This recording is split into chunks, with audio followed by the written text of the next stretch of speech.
આજે ફરિયાદ છે એની વિગત મુજબ ગત તારીખ 19/8ના રોજ રાત્રે 2 ઈસમો દ્વારા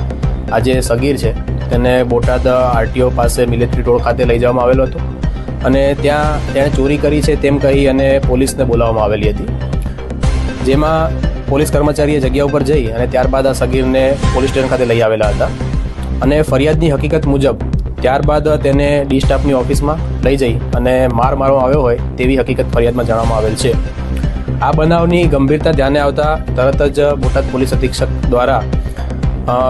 આ સગીરને કયા કારણોસર પોલીસ સ્ટેશન લવાયેલ છે તે અંગે ઇન્ક્વાયરી આપવામાં આવી હતી અને ખૂબ ગંભીરતાથી તપાસ કરવામાં આવી હતી,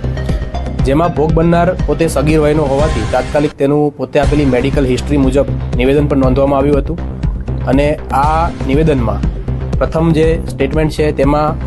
પોલીસની સારવાર વિશે કે અન્ય કોઈ બાબતે આ સગીર દ્વારા કોઈ આક્ષેપો કરવામાં આવેલ ન હતા।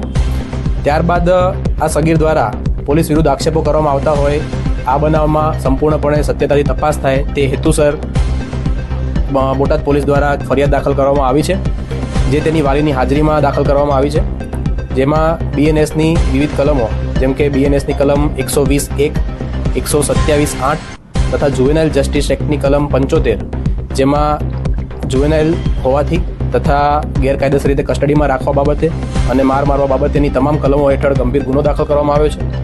અને તેમાં હાલમાં કાયદેસરની કાર્યવાહી છે તે બોટાદ પોલીસ દ્વારા કરવામાં આવી રહી છે, જેમાં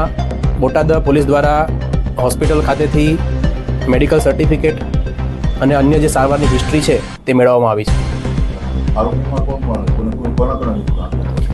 આ જે ફરિયાદ છે તે બોટાદ ટાઉન પોલીસ સ્ટેશનના જે કર્મચારીઓ છે તેમના વિરુદ્ધ દાખલ થઈ છે, જેમાં કૌશિકભાઈ જાની, અજયભાઈ રોગેશ, કુલદીપસિંહ અને અન્ય એક ઈસમ છે તેમના વિરુદ્ધમાં ફરિયાદ છે તે આપવામાં આવી છે, જેની તપાસ નાયબ પોલીસ અધિક્ષક શ્રી કક્ષાના વ્યક્તિના સુપરવિઝન હેઠળ ચાલી રહી છે। આમાં હાલમાં કાયદાની વિવિધ કલમો હેઠળની જોગવાઈઓ મુજબ કાયદેસરની કાર્યવાહી છે તેની પ્રક્રિયા ચાલુ છે।